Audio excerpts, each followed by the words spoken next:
তোমার ঠোঁটে কি হয়েছে আর বুক এমন লাল আছে কেন?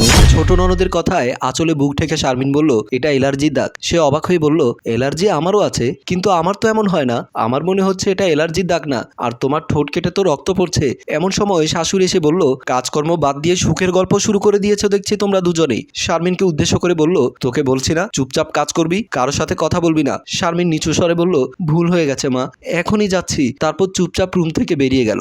রাতে স্বামী রাহাত মাতাল হয়ে এসে ঘরে ঢুকে মাত্র আবারও তার গায়ে হাত তুলল। তার দোষ একটাই, বিয়ের 1 মাসের মধ্যে যৌতুকের বাকি 5 লাখ টাকা দেওয়ার কথা ছিল শারমিনের পরিবারে। সে 1 মাস পেরিয়ে আজ 3 মাস হয়ে গেছে, কিন্তু যৌতুকের টাকা এখনো আসেনি। শারমিনের দুচোখ বেয়ে অপমান আর দুঃখ ঝরে পড়ছিল। তা দেখে স্বামী রাহাতের এতটুকু মন গলেনি। নির্মম ভাবে বেল্টের আঘাত করলো সমানে। মেয়েটা মুখে কাপড় দিয়ে স্বামী প্রহার সহ্য করলো। পরের দিন তাদের বাসায় কলিং বেল চাপছে রাহাতের মামা সাইফুল। দরজা খুলে দিয়ে আমেনা বেগম বলল, কেমন আছিস ভাই? এই তো আপু, ভালো আছি, তোর কথা খুব মনে পড়ছিল, তাই চলে এলাম। কিছুদিন থাকতে দিবি?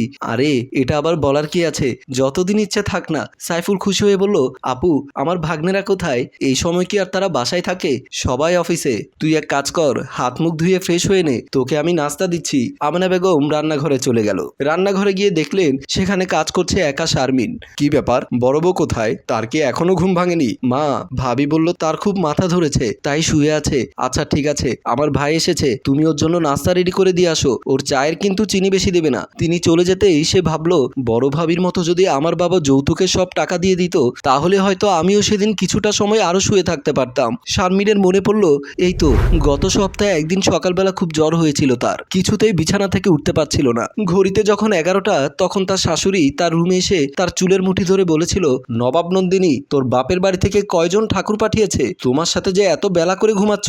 শাশুড়িকে তার অসুস্থতার কথা বলার পরেও তিনি শাসিয়ে বলেছিলেন, আর কোনোদিনও যদি 8টার পর বিছানায় দেখি তাহলে কিন্তু মুসিবত হবে। ভাবনা থেকে ফিরে শারমিন চোখের জল মুছে নাস্তা রেডি করতে শুরু করলো। নাস্তা রেডি করে ড্রয়িং রুমে যখন পৌঁছালো, রাহাতের মামা সাইফুল চায়ের কাপটা হাতে নিয়ে তার হাত ধরে বলল, বাহ, তোমাকে তো দেখতে দারুণ লাগছে। শুনলাম আমার ভাগ্নের সাথে নাকি তোমার ভালো সম্পর্ক যাচ্ছে না? যৌতুকের টাকা নিয়ে ঝামেলা, তাই তো? মামা শ্বশুরের মুখভঙ্গি খুব একটা সুবিধার মনে হলো না শারমিনের, তাই সে হাত ছাড়িয়ে চলে যেতে চাইলে সাইফুল উঠে দাঁড়িয়ে তাকে পেছন থেকে জড়িয়ে ধরলো। তুমি এখানে সুখে নেই, আমি জানি। তোমার বাবার যা অবস্থা, এত টাকা একসাথে দিতে পারবে না, সেটাও জানি। যতদিন তুমি টাকাগুলো এনে দিতে পারবে না বাপের বাড়ি থেকে, তোমার সাথে ওরা এমন ব্যবহার করবে, ততদিন তুমি চাইলে আমি তোমাকে সুখ দিতে পারি। কথাটা শুনে প্রচন্ড অবাক হয়ে শারমিন সেখান থেকে দৌড়ে পালালো। সাইফুল তার প্রিয় একটা বিশ্রী ভঙ্গিতে হাসতে লাগলো। রাতের বেলা নিজের ঘরে মনমরা হয়ে বসে আছে শারমিন। ঘড়িতে তখন রাত 1টা। হঠাৎ দরজা ধাক্কা দেওয়ার শব্দে বুঝতে পারলো তার স্বামী এসেছে, তাই সে গিয়ে দরজাটা খুলে দিল। দরজা খুলতেই মাতাল রাহাত যেন পড়ে যাওয়ার অবস্থা। কোনোভাবে স্বামীকে ধরে সে নিজের ঘরে নিয়ে গেল। তারপর বিছানায় শুয়ে স্বামীর জুতা খুলে দিল। তারপর যখন শার্ট খুলে দিতে যাবে, তখন আচমকা মাতাল রাহাত তার হাত ধরে টান দিল। তাকে বুকে নিয়ে মেতে উঠলো আদিম খেলায়। এভাবে কেটে গেল আরো 6 মাস। রান্নাঘরে শাশুড়ি বিভিন্ন উছিলায় নানাভাবে কথা শোনানো আর খোটা দেয়া তার জন্য স্বাভাবিক হয়ে উঠেছিল। আর সুযোগ বুঝে মামা শ্বশুর সাইফুল নানা অজুহাতে তার গায়ে হাত দেয়া এক প্রকার সয়ে গিয়েছিল। কিন্তু বিপত্তি হলো তখন, যখন একদিন রান্না করার সময় হঠাৎ তার বমি পেল। দৌড়ে এসে বেসিনের কাছে গিয়ে বমি করতে লাগলো। দূর থেকে তার শাশুড়ি লক্ষ্য করে কিছু একটা চিন্তা করলো। তারপর ভাবলো, আজ রাতে এটার একটা বিহিত করতে হবে। সেদিন সন্ধ্যাবেলা শারমিন শোবার ঘর ঝাড়ু দেওয়ার সময় খেয়াল করলো ড্রয়িং রুমে বসে আছে তার স্বামী রাহাত। বিয়ের পর আজ প্রথম এত তাড়াতাড়ি তাকে বাসায় আসতে দেখে শারমিন একটু অবাক হয়েছে বটে। রাহাতকে তার মা ও মামা দুপাশ থেকে নানা রকম কথা বোঝাচ্ছে। কথাগুলো শুনতে ইচ্ছে হলো শারমিনের, কিন্তু এখান থেকে শোনা সম্ভব নয়, তাই সে তার কাজে মন দিল। একটু পরে ঘরে এলো রাহাত। তোর পেটে এটা কার বাচ্চা? স্বামীর এমন প্রশ্নের জন্য মোটেও প্রস্তুত ছিল না শারমিন। অবাক হয়ে বলল, এটা তো তোমারই সন্তান, আমি তোমার বিয়ে করা বউ, আমার গর্ভে অন্য কারো সন্তান কিভাবে আসতে পারে? চুপ কর, তোর সাথে আমি একদিনও সংসার করিনি। তোর বাপের বাড়ি থেকে যৌতুকের বাকি টাকা আসার আগে তোকে আমি কখনো ছুঁয়েও দেখবো না, সেটা বাসর রাতে বলে দিয়েছিলাম। সত্যি করে বল, এই বাচ্চাটা কার? নইলে কিন্তু ঘাড় ধাক্কা দিয়ে বের করে দেব।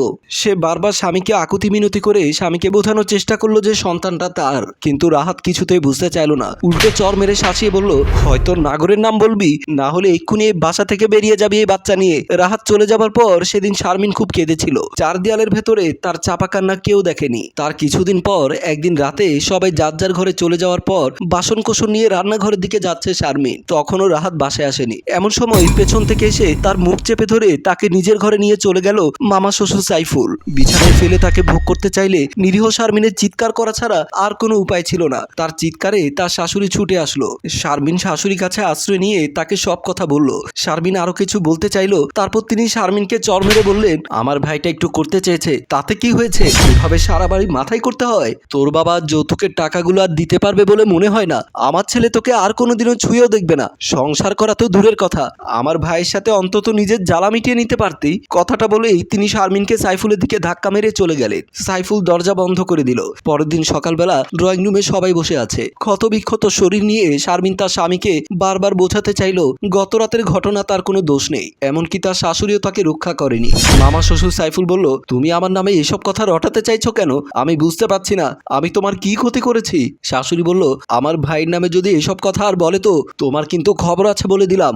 নষ্ট চরিত্রের মেয়ে কোথাকার, রাতের বেলা আমার ভাইয়ের ঘরে ঢুকে কাপড় খুলে ফেলবে। আমার বেচারা নিরীহ ভাইটা কি আর করবে? পুরুষ মানুষ তো।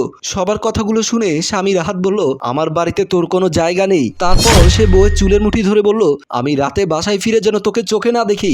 সবাই ঘর থেকে বেরিয়ে গেল। সেদিন মাটিতে কুকড়ে কুকড়ে কেঁদেছিল শারমিন। এরপর একদিন সন্ধ্যাবেলা জমি বিক্রি করে 5 লাখ টাকা নিয়ে শারমিনের বাবা মেয়ে শ্বশুর বাড়িতে এলেন। ড্রয়িং রুমে গিয়ে দেখলেন মাটিতে সাদা কাপড় দিয়ে অবস্থায় পড়ে আছে একটা মৃতদেহ। তিনি কাছে গিয়ে দেখলেন এটা তারই মেয়ে শারমিন, চিরনিদ্রায় শুয়ে আছে। মেয়ের মরা মুখ দেখে সঙ্গে সঙ্গে বুক ধরে তিনি বসে পড়লেন। তার হাত থেকে তাড়াতাড়ি টাকার বান্ডিলগুলো নিয়ে আমেনা বেগম বলল, এটা মূল্যের সাথে সাথে টাকা পেয়ে যাব যদি জানতাম তাহলে তো আরো আগে একটা ব্যবস্থা করতাম। সম্মানিত ভিউয়ার্স, শারমিনের মৃত্যুর জন্য আসলে কে দায়ী তা কমেন্ট করে জানাবেন। গল্পটি ভালো লাগলে লাইক, কমেন্ট ও শেয়ার করবেন। গল্পটি রচনায় অভিক।